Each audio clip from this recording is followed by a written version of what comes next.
구약 성경에 보면 하나님의 속성에 대해서 많이 언급이 되어 있어요. 어, 성경에서 등장하는 하나님의 속성 중에 첫 번째 속성은 이제 제가 여러분들에게 이미 이야기를 드렸습니다. 하나님의 속성 중에 첫 번째 속성은 제가 뭐라고 그랬습니까? 창세기 1장에 나오는 그 속성이 첫 번째 속성이에요. 하나님의 속성.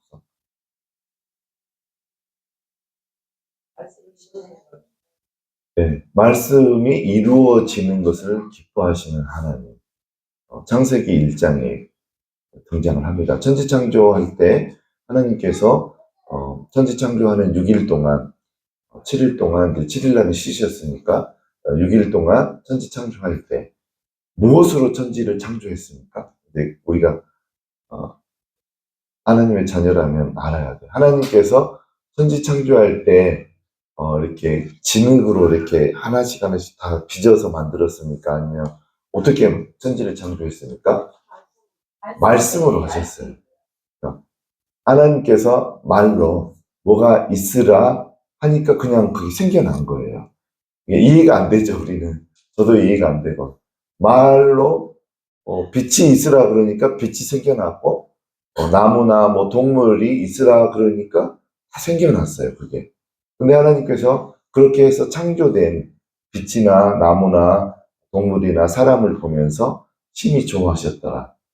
거기에서 보면 하나님께서는 말씀을 하시고 그대로 이루어지는 것, 그것을 기뻐하셔요. 그래서 그거를 이제 사람에게 연결해서 하나님의 속성을 생각하면 하나님은 그러면 어떤 사람을 좋아하시는가? 성경을 200독 하시는 분을 좋아하시나? 성경을 달달달 다 외우시는 분을 좋아하시나? 하나님은 어떤 사람을 제일 좋아하시냐면 말씀을 이루어내는 사람. 그러니까 다른 말로 하면 말씀대로 살아가는 사람. 하나님의 말씀을 지켜 행하는 사람을 제일 좋아하셔요. 여러분들 속지 마세요. 말씀을 많이 읽지 말라는 소리가 아니고 말씀을 200독, 300독, 1000독 해도 말씀 하나 가지고 지켜 행하는 그것만 못해요. 하나님은 성경 말씀을 우리에게 주신 이유는 말씀대로 살으라고 주신 거예요. 성경 말씀. 성경 말씀은 말씀을 연구하라고 준 것도 아니고 설교하기 위해서 설교하라고 준 것도 아니고 성경 말씀은 오직 하나님 말씀을 지켜 그렇게 살아라라고 주신 거예요. 그래서 우리가 그 성경의 목적대로 성경을 읽으셔야 돼요. 읽으시고 거기서 끝나면 안 되죠. 하나님께서 천지창조할 때 하나님의 속성에 보면 말씀이 그대로 이루어지는 거, 하나님 말씀하셔서 그대로 결과물이 나오는 거, 하나님 그걸 좋아하시는 거죠. 그러니까 우리 사람을 보실 때도 그렇다는 거예요. 그래서 우리는 하나님 말씀을 이루어내는 우리 삶 가운데서 그런 사람을 하나님이 제일 좋아하시죠. 그게 이제 창세기에 이제 등장하는 하나님의 속성이고, 그 다음에 이제 제가 구약에서는 두 번째로 말씀하는 하나님의 속성이 두 번째는 레위기에 나와요. 레위기 19장 오늘 본문에 거룩하신 하나님. 하나님은 거룩하셔요. 거룩하신 하나님이 이제 제 기준으로, 다른 분들은 또 다른 기준이 있겠죠. 제가 본 바에 의하면 레위기에서는 하나님의 두 번째 속성, 거룩하신 하나님이 등장을 합니다. 그러면 이제 여기서 우리에게 성경을 읽을 때 이제 서술형이 있고 명령형이 있고 그래요. 말씀이. 예를 들어서 아브라함이 이삭을 낳고 이삭이 야곱을 낳고 야곱이 12 아들들을 낳고 그다음에 유다가 누구를 낳고 이렇게 계속 이어지잖아요. 이거는 서술형이잖아요. 그냥 명령형이 아니잖아요. 근데 그런 거는 다 지켜서 꼭 행할 필요는 없는 거죠. 서술형까지는. 근데 이제 성경을 읽다가 명령형으로 되어 있는 것이 있어요. 성경에. 그거는 우리가 다 지켜 행해야 되는 거예요. 근데 오늘 본문에 보면 명령형의 그 형태로 글이 작성되어진 게 있어요. 오늘 읽어보니까 뭡니까? 2절에 나와요.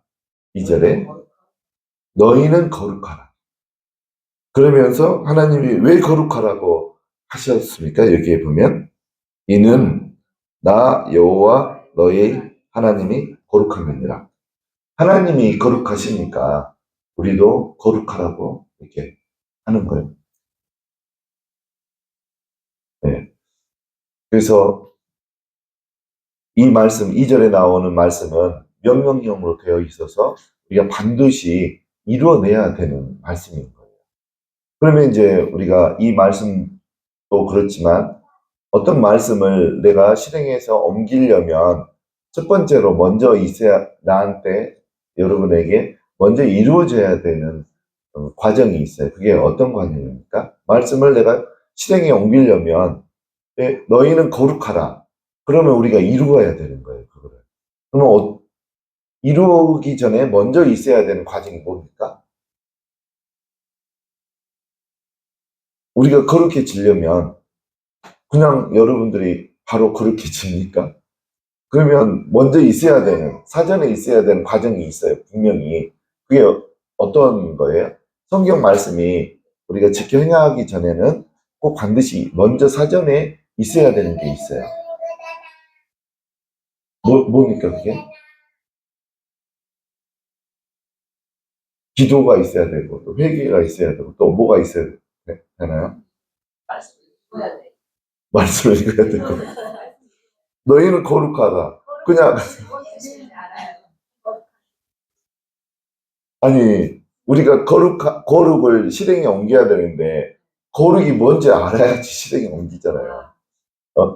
이 말씀이 먼저 무슨 뜻인지 파악을 해야 돼요. 이해를 해야 돼요. 그래야지 내가 삶 가운데서 이루어내는 거죠, 거룩을.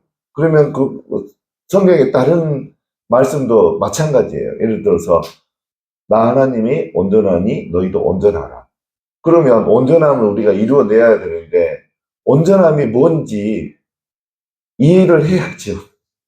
이해를 해야죠. 뭐 예를 들어서 적군을 공격하라 그러면 하늘에다 대고 총을 쏘면 안 되잖아요. 어디에 있는지, 적군이 어떻게 생겼는지 파악을 하고 거기다가 대포를 쏘든 총을 쏘든 그래야 되잖아요. 그래서 파악을 먼저 해야 돼요. 거룩함이 뭔지. 그래서 거룩함이 뭔지 먼저 이 시간에 파악을 하고, 그러면 어떻게 우리가 거룩함을 이룰 수 있고, 두 번째로 그걸 생각하고, 그다음에 세 번째로는 하나님 그러면 도대체 어떤 목적으로 우리에게 거룩함을 명령을 하셨나? 하나님의 의도가 뭔지. 세 가지 부분을 오늘 이야기 드리려고 합니다. 그럼 첫 번째, 거룩함이 뭘까요? 거룩함. 거룩하다. 주일날 성경책 두꺼운 거 이렇게 옆에 팔짱에 끼고 아내랑 손잡고 교회에 이렇게 거룩하게 걸음걸이를 거룩하게 하는 것이 거룩함일까? 이제 많은 분들이 그렇게 이해를 했던 분들이 있었던 것 같아요. 과거에 우리 선배 신앙인들이 거룩함이 뭘까요? 그래서 어떤 단어나 개념을 이해하기 위해서는 제일 좋은 방법은 성경을 이해하고 해석하는 게 제일 중요하고 그렇게 해야 돼요. 근데 많은 이제 분들이 교단에서 가르친 그 가르침과 그 목회자 개인의 생각을 가지고 정의를 내리고 이렇게 성도들에게 가르치면 좀 문제가 발생할 수가 있어요. 그래서 우리가 신앙 안에서의 모든 것은 성경으로 해석을 해야 돼요. 그럼 성경으로 성경을 해석한다는 것은 한 세 가지 방법이 있어요. 첫 번째는 뭐가 있겠어요? 성경으로 성경을 해석하는 방법은 관주 성경을 동원해서 그 단어가 성경 다른 데서는 어떤 의미로 쓰였나 그거를 파악하면 굉장히 정확한 해석 방법이에요. 그렇죠. 여러분들은 관주 성경이 반드시 있으셔야 돼요. 그래서 관주 성경은 다른 성경에서, 그러니까 예를 들어서 다른 레위기, 출애굽기, 민수기, 그다음에 뭐 마태복음, 마가복음 이런 데에서는 그 단어가 어떤 의미로 쓰였나 이걸 살펴보면 원래 뜻이 더 명확해져요. 그래서 관주 성경을 동원해서 읽는 방법이 있고 또 어떤 방법이 있을까요? 성경으로 성경을 해석하려면 이제 묵상은 내 생각이 들어가요. 그러니까 이제 그거는 성경으로 해석한다고 볼 수는 없고 또 뭐가 있겠습니까? 제일 정확하고 어떤 표준이 될 수 있는 성경 해석법은 히브리어 헬라어 언어를 연구해서 해석하는 거예요. 그 방법이에요. 원래는 성경으로 성경을 해석하는 거는 그거를 말해요. 히브리어 헬라어 언어로 그 언어에 맞게 해석하는 게 제일 정확해요. 그러니까 그 언어를 통해서도 우리 그 한글 성경이 번역이 잘 됐는지 번역이 잘 못 됐는지 그걸 구분을 할 수가 있어요. 그러니까 예를 들어서 욥기 9장 21절을 보면 볼까요? 언어를 비교해서 보면 약간 번역이 단어가 적합하지 않는 단어를 썼어요. 욥기 9장 21절 읽겠습니다.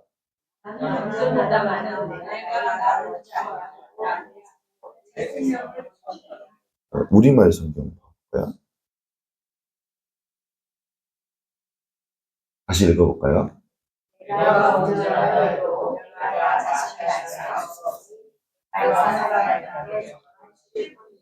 우리말 성경에 보면 언어에 더 가깝게 해석이 됐어요. 아까 개역개정은 내가 나를 돌아보지 아니하고 그렇게 그 단어를 썼잖아요. 근데 언어에는 나 자신을 알 수 없으니라고 되어 있어요. 히브리 언어에. 그러니까 우리말 성경이 좀 언어에 더 정확하게 번역을 해놓은 거예요. 그러니까 온전한 사람은 내가 내 자신을 알고 있는 사람이 온전한 사람이라는 뜻이에요. 욥기서 9장 22절.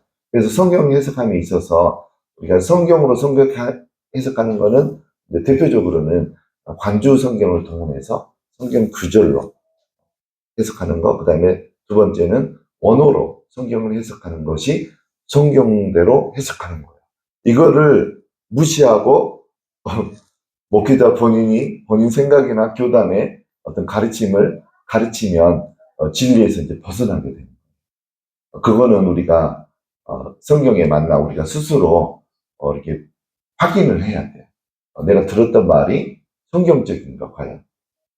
그렇게 해서 이제 성경을 해석할 수가 있는데, 그래서 거룩함도 히브리 언어에서는 어떤 뜻인가 우리가 그거를 좀 파악하는 게 필요해요. 그러면 이제 거룩하다, 거룩한이라는 단어, 형용사형은 카도시라는 단어를 써요. 카도시. 카도시는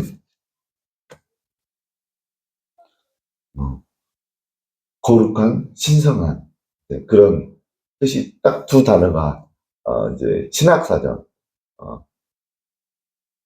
국어 사전처럼 히브리어 사전이 있어요. 구약학 사전에 보면 히브리어 사전, 히브리어를 설명하는 우리는 이제 국어 사전이 있는 것처럼 히브리어 사전에 보면 카도시를 거룩한, 신성한 그렇게 해석을 해놨어요. 그럼 신성한이라는 뜻이 뭘까요? 신성한.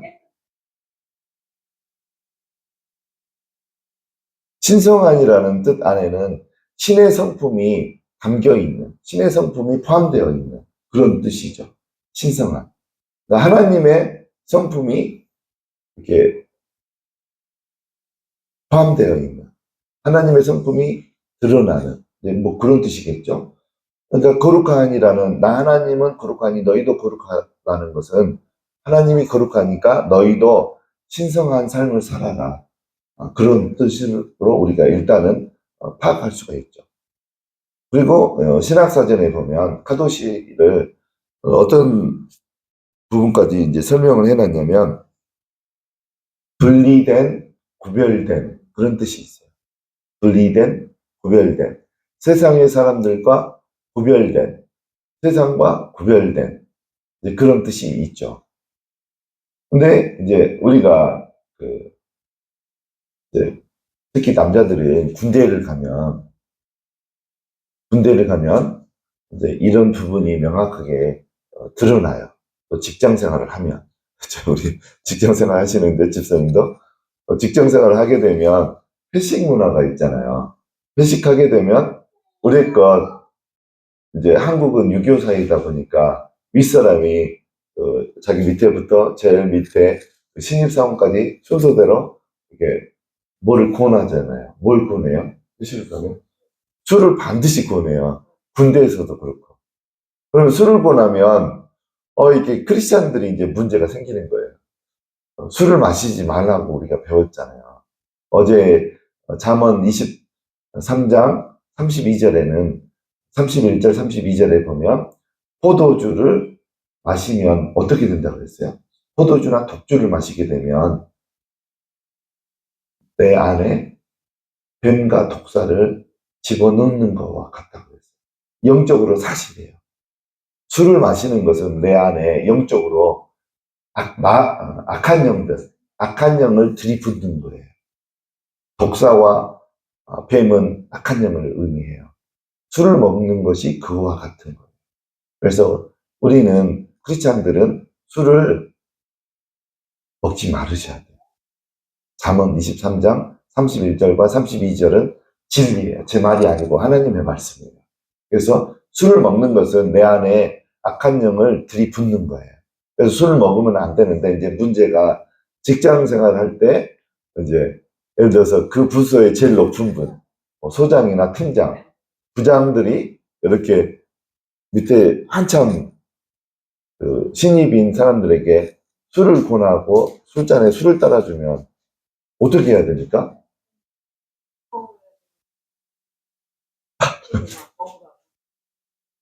그렇죠. 안 먹어야 되는데 그냥 무시하고 이렇게 따라 주잖아요. 그러면 이제 이상우 집사님은 그런 경우에 어떻게 하셔요? 사장님이시면 그럴 필요는 없겠지만, 아니 이제 본인이 신입사원이라고 하면, 네. 아 그래요? 네.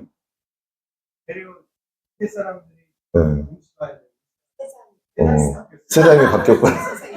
제가 직장 생활할 때는 소장님이 따라주면 받기는 받아요. 근데 이제 이야기를 하죠. 제가 신앙생활하고 교회를 다녀서 저는 술을 못 마십니다. 안 마십니다. 이야기를 해요. 근데 몇 번 따라주면 그 이야기를 하면 그 다음부터는 권하지 않더라고요. 근데 이제 군대에서가 문제였어요. 군대에서는 그 명령에 무슨 명령이든 복종을 해야 되잖아요. 그래서 왕고들이 이게 따라주면 마셔야 되는데 저는 안 마셨어요. 제가 신앙생활하고 못 마십니다. 했더니만 이제 그 충정봉이라고 있어요. 저는 이제 군대 생활을 전방에서 한 게 아니고 해안 쪽에서 했거든요. 그러면 해안에서 이제 해안을 지키는 업무를 하고 그 외에는 쉬는 게 아니에요. 해안도 이렇게 그 중대가 몇 개 중대가 몇 개월씩 이렇게 교대로 들어가 있어요. 이거 군 비밀을 말해도 되나? 해안대는 그래서 한 6개월씩 중대가 이렇게 1중대, 2중대, 3중대, 4중대가 이렇게 돌아가면서 해안 근무를 초소 근무를 하죠. 그러니까 시간이 많아요. 그러면 국가에서 군인들을 쉬라고 놔둘까요? 뭔가를 해야 돼요. 대민 지원을 가서 뭐 이렇게 보리 베는 거, 저희 때는 보리 베는 거 많이 지원했거든요. 보리 베는 거, 또 이렇게 비가 많이 와서 제방이 터지면 제방 보수하는 거, 그런 것도 본다든가 여러 가지 일을 해요. 그리고 그 외에는 주로 하는 게 후방 지역은 저희는 이제 전라도 후방 지역에 있었거든요. 해안 쪽에. 그러면 예전에 이제 광주 민주화 운동 때문에 이제 소요 사태, 그런 이제 소요 사태가 벌어지면 진압을 해야 되거든요. 그래서 군인들이 출동할 때가 있어요. 보통은 경찰들이 다 커버를 하는데 우리 이제 집사님이 경찰 출신이어서 이것이 이제 웃으시는데 경찰들이 그 커버가 안 되면 이제 군인이 출동을 하거든요. 그때를 대비해서 소요 진압 훈련을 매일 해요. 그래서 어떨 때는 방독면이라든가 완전군장을 하고 이제 충정봉을 들고 충정봉이 보통 박달나무로 되어 있거든요.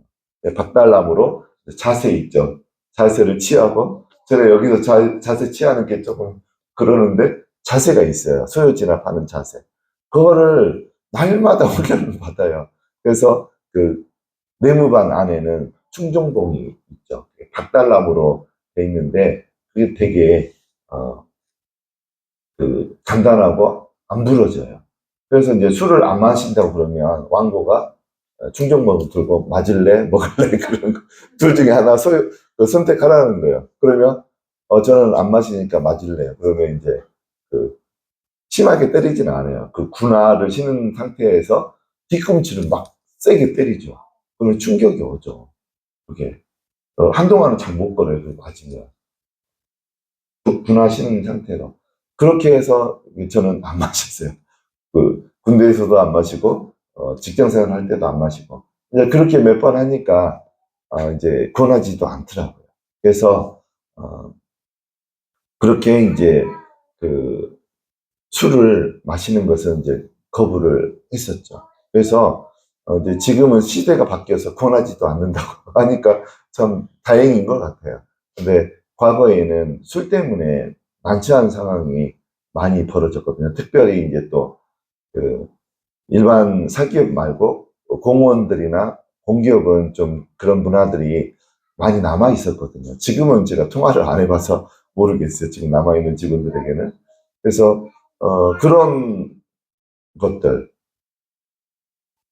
그래서 근데 신앙생활을 하지 않는 분들은 그런 거에 대한 어떤 구별됨이라든가 내가 술을 마시면 안 돼. 그런 마음조차도 없잖아요.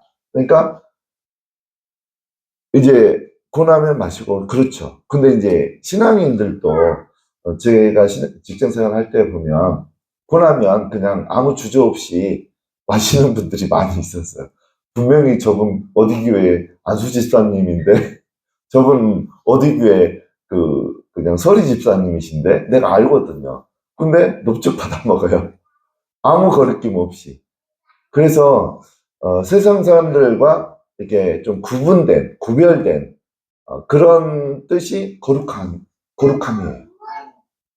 그래서 어딘가 모르게 구별돼야 돼요, 저희는. 그래서 거룩함의 뜻은 구별되었다, 분리되었다, 좀 차별이 있다, 그런 뜻이에요. 근데 이제 크리스찬들 중에는 저분이 교회에서 신앙생활 하는 분인지 그렇지 않는 분인지 전혀 구분이 안 되는 사람들이 그런 직장인들이 너무 많아요. 특히 술자리에 가보면. 그리고 이제 보통 이제 회식을 하게 되면 지금은 어쩐지 모르겠어요. 좀 이야기해 주세요. 과거에는 1차는 저녁 식사를 해요. 2차는 이제 호프집을 가요. 3차는 그 나이트클럽, 이제 일명 한국관, 청운동에 가면 한국관이 있어요. 한국관 가서 이제 그렇게 그 일주일 동안 그 갇힌 공간에서 앉아서 업무 보는 게 힘들었나 봐요. 마음껏 몸을 흔들어 챈게요. 그래서 피로를 풀고 이제 그렇게 하나 봐요. 그래서 이제 한국관이 3차고 4차는 어딜까요? 끝나는 네? 끝나는 네. 4차는 어디냐면 한국관 나이트클럽에서 부킹해서 연결된 여자분들과 이렇게 1대1로 요강 가는 거예요. 근데 저는 그런 것을 많이 봤어요. 근데 지금은 몇 차로 보통 합니까? 한번 이야기해 주세요. 식당을? 와, 좀 세상이 좋아졌네요. 네, 네. 그러면 좋죠. 그래서 회식을 하게 되면 죄 짓기 십상이에요. 저는 그래서 보통 1차 저녁 식사만 하고 저는 일이 있어서 2차는 못 갑니다. 그냥 다 빠졌었어요. 네. 그러니까 신앙인들이 구별되어서 살아가는 게 쉽지만은 않아요. 왜 그러냐면 이제 윗 상사들이 봤을 때 저 사람은 나를 싫어하나? 내가 지시하는 걸 잘 안 따르네? 이제 그렇게 볼 수도 있는 거죠. 그래서 어쨌든 신앙인들이 직장 생활을 하는 거는 그렇게 쉬운 부분은 아닌 것 같아요. 과거에도 그랬고 지금은 이제 조금 상황이 좋아진 것 같네요. 그 이야기 들어보니까. 그러면 제가 이제 오늘 공기업을 다니고 있는 직원들한테 한번 전화를 해봐야 되겠어요. 지금도 공기업 회식 가면 이게 사차까지 지금도 가는가. 그래서 그렇게 이제 회식 문화가 어떻게 보면 죄를 짓게 만드는데 많이 이바지를 하는 거죠. 그래서 거룩함이라는 단어는 구별되었다.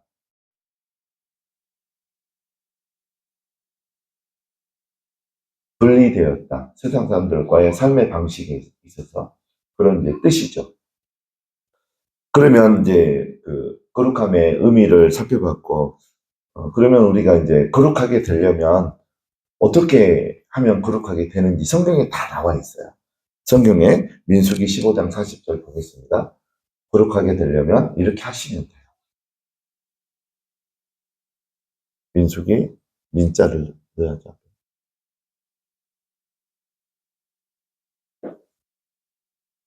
읽겠습니다. 그리하여 너희가 내 모든 믿음을 여기에서 어떻게 하면 거룩해진다고 되어 있어요? 하나님의 모든 계명을 기억하고 행하는. 여기에서 여러분들은 성경을 읽을 때 주의해서 읽으셔야 돼요. 성경이 굉장히 조직적으로 써져 있거든요. 세밀하게 써져 있어요. 그러면 우리가 이제 이런 이야기가 있어요. 예수님을 구주로 영접하면 이제 구원을 받잖아요. 그 진리죠. 네, 진리. 그러면 예수님이 하나님의 아들이시고 하나님이신 거 그거를 내가 입술로 시인하면 구원을 받을까요? 안 받을까요? 받을까요? 그러면 귀신들도 그걸 하는데요. 예수님이 하나님이시고 하나님의 아들인 것을 말로 귀신들도 했어요. 근데 귀신들이 구원을 받아요? 악한 영들이? 못 받잖아요. 그러면 귀신들은 왜, 악한 영들은, 마귀는 왜 구원을 못 받을까? 마귀도 예수님이 하나님이시고 하나님의 아들인 것을 알거든요. 입술로 그렇게 표현을 하거든요. 시인한다는 것은 내가 입술로 표현하는 게 시인한다는 거예요. 근데 구원이 없잖아요. 마귀나 악한 영들은. 그러니까 우리가 조심해야 돼요. 우리가 교회 안에는 예수님을 구주로 영접하시고 하나님의 아들이시고 하나님인 것을 인정하고 입술로 시인한 사람들이 교회 안에 다니는 거잖아요. 그럼 그들이 다 구원을 받을까? 우리가 생각을 해봐야 돼요. 마귀가 왜 구원 못 받겠습니까? 딱 한 가지. 행함이 빠져 있어요. 행함이. 그래서 여기도 주의 깊게 우리가 읽으셔야 돼요. 다시 한번 읽겠습니다.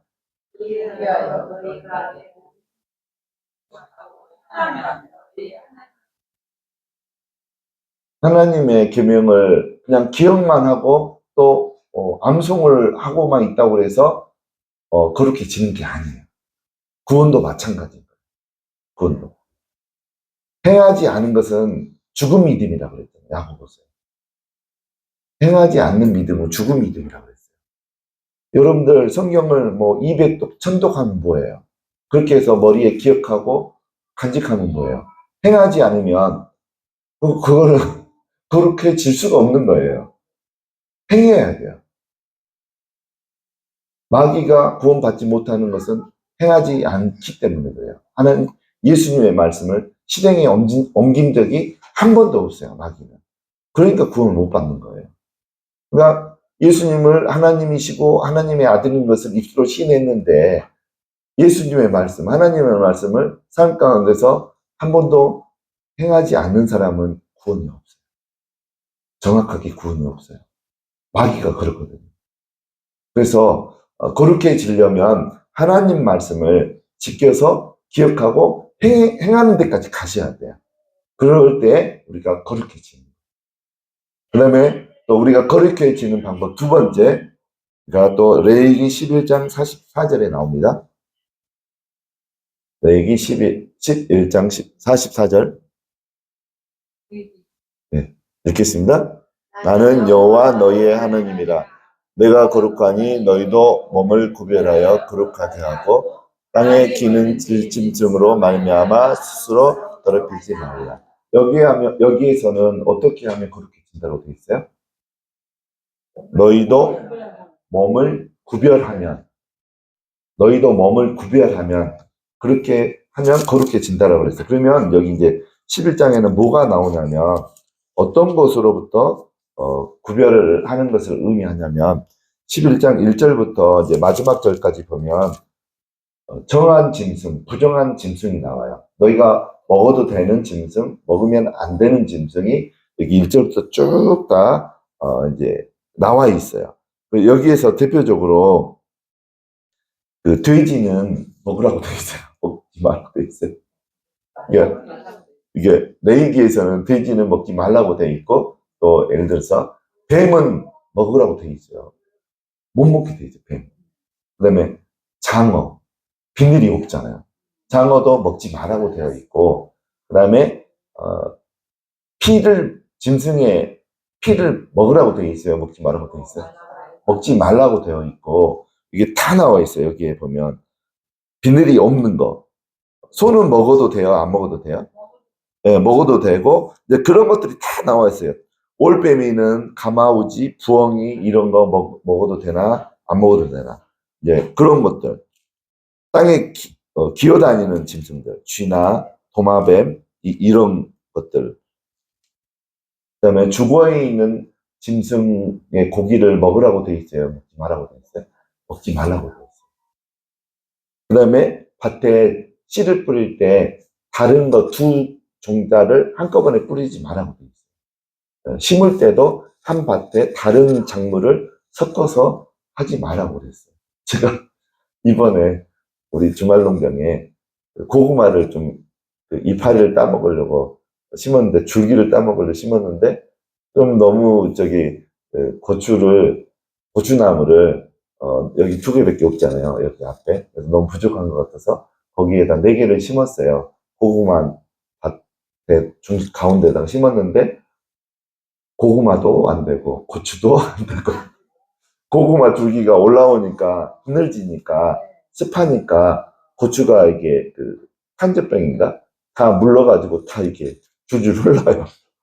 고추도 안 되고 고구마도 영양분 뺏기니까 고구마도 잘 열물지가 않고, 그래서 한 작물만 밭에 심는 게 맞는 것 같아요. 보니까. 그래서 84절 이전에 보면 부정한 짐승들을 먹지 말라고 되어 있어요. 그래서 내 몸을 이렇게 부정한 짐승들을 먹음으로 인해서 오염되는 거죠, 내가. 그래서 내 몸을 그런 부정한 거에서 스스로 구별할 때 우리가 거룩하게 되는 거죠. 그러면 단지 하나님께서는 그 부정한 짐승을 먹지 않는 걸로 인해서 우리가 거룩해지는 거, 그거 하나만 있을까요? 지금 먹는 것만 가지고? 레위기 20장에 보면 행동들에 대해서 나왔어요. 우리 행위에 대해서도 하나님께서 거룩함에 대해서 이야기하고 있어요. 20장부터 쭉 보면, 제가 이제 이것도 저희가 주일날 한번 설교를 했어요, 지난번에.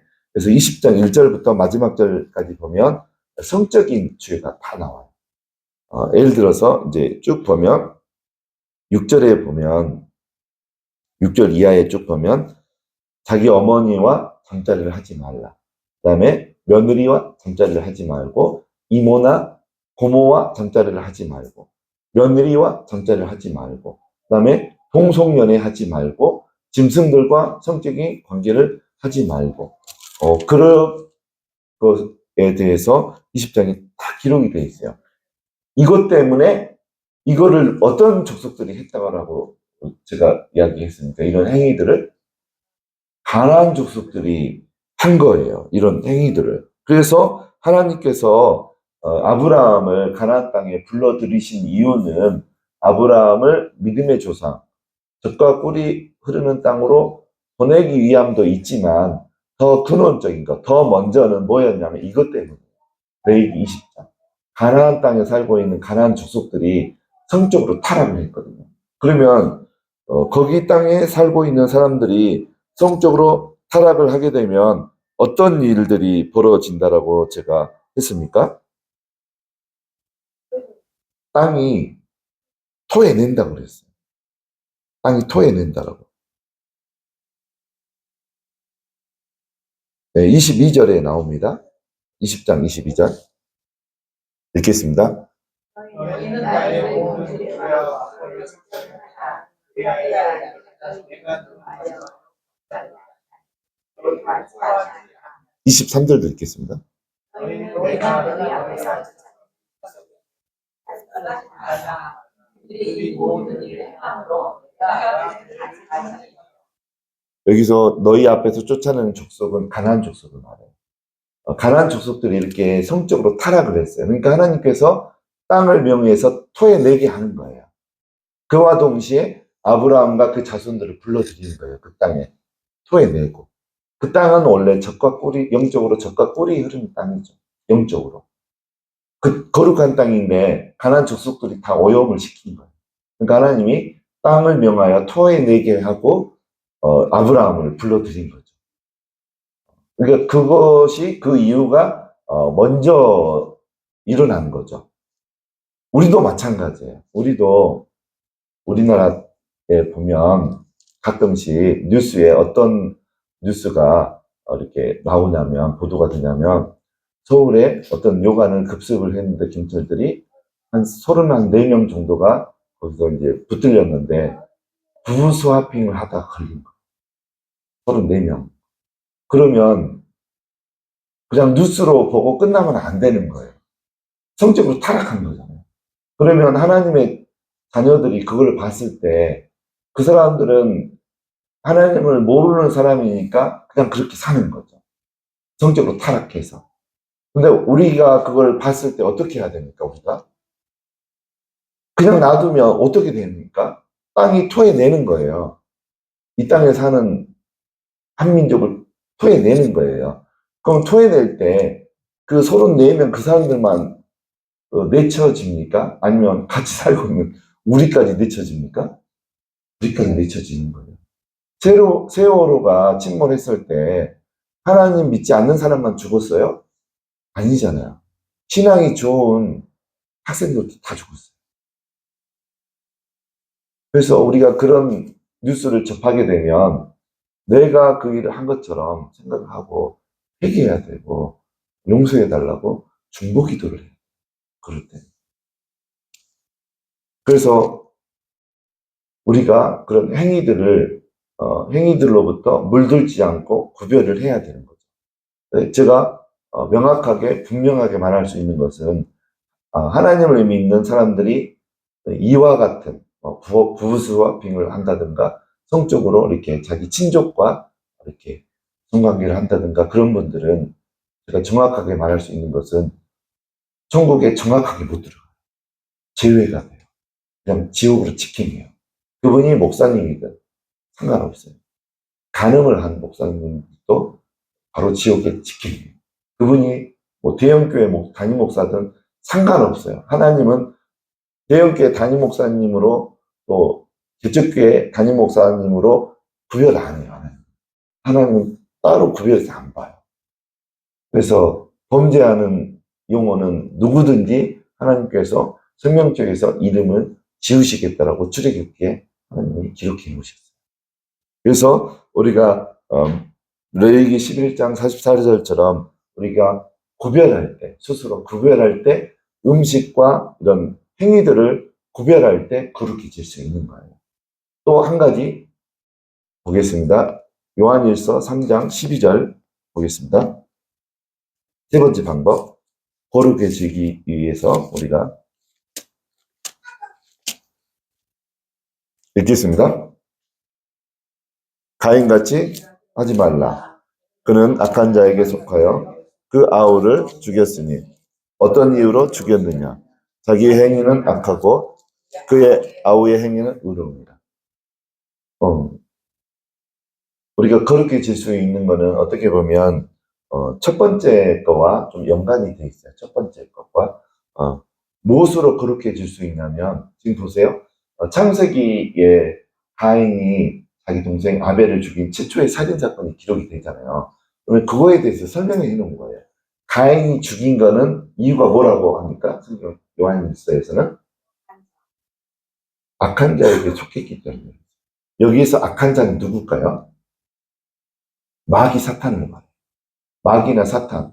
그러니까 창세기 시대부터 가인은 벌써 마귀에게 속하다라는 단어에는 헬라어 원어에 보면 누구누구의 소유, 누구누구의 것이라고 되어 있어요. 그러니까 가인은 마귀의 것인 거예요. 그러면 어쩌다가 그렇게 됐을까? 또 성경에 그거 설명이 되어 있어요. 가인이 어쩌다가 마귀의 것이 됐을까? 8절 읽겠습니다. 3장 8절 읽겠습니다. 죄를 짓는 자는 마귀에게 속하노니 마귀는 처음부터 범죄합니다. 하나님의 아들이 나타나신 것은 마귀의 일을 멸하려 하십니다. 그러니까 가인은 평상시에 죄를 지었나 봐요. 죄를 짓게 되면 악한 자에게 속하게 됐다라고 이렇게 나오잖아요. 그래서 마귀의 것이 된 거예요, 가인은. 그래서 마귀의 것이 되면 마귀가 명령한 대로 따르게 돼 있어요. 소유가 되게 되면. 우리가 하나님의 것이 되면 하나님의 명령에 따르게 돼 있어요. 우리가 하나님의 자녀라고 하는데 하나님의 명령에 따르지 않으면 하나님의 자녀가 아닌 거예요. 근데 가인은 확실히 마귀의 것이 된 거예요. 마귀의 자녀였어요. 그러니까 자기 동생을 죽인 거죠. 마귀가 시키니까. 그래서 여기에 보면 예수님이 오신 이유는 목적이 뭐라고 되어 있습니까? 마귀의 일을 멸하게 하기 위함. 마귀의 일의 제일 큰 목적은, 궁극적인 목적은 사람을 죽이고 멸망시키고 도둑질하는 거예요. 요한복음 10장 10절에 나오죠. 그러니까 마귀의 궁극적인 끝은 죽이는 거예요, 사람을. 교통사고로 죽이게 하고 부부싸움 하다가 화가 나서 10층에서 창문에 뛰어내려서 죽게 하고 그런 일이 굉장히 많아요. 작년에도 경기도 광주에서 한 가장이 가족 다 죽이고 창문에서 뛰어내렸어요. 여기 광주 저기 보건소 근처에 있는 그 아파트 거기에서 뛰어내렸어요. 그러니까 부부싸움 하다가 그렇게. 그래서 마귀가 한 일이죠. 이제 뒤에는. 그래서 이제 예수님이 오신 것은 그 마귀를 멸하기 위해서 오신 거죠. 그러니까 예수님께서 사복음서에 보면 복음을 전할 때 거의 항상 귀신을 쫓아냈어요. 그래서 쫓아낸 거예요. 그 귀신이 복음을 방해하니까. 또 복음이 들어가도, 말씀이 들어가도 악한 영이 다 말씀을 뺏어서 도망가거든요. 뺏어가 버리거든요. 그러니까 말씀이 잘할 수가 없어요. 그러니까 복음에 의해서 구원이 이루어질 수가 없는 거죠. 그러니까 예수님은 반드시 복음 전하는 곳에 악한 영을, 귀신을 쫓아냈던 거죠. 근데 여러분들이 지금까지 거쳐왔던 교회에서는 적극적으로 귀신을 쫓아냅니까? 마귀, 악한 것을 쫓아냅니까? 악한 영을? 그러면 직무유기인 거예요. 예수님도 그렇게 했는데 교회에서 안 하는 것은 뭔가 문제가 있는 거예요. 그냥 허용하는 거예요.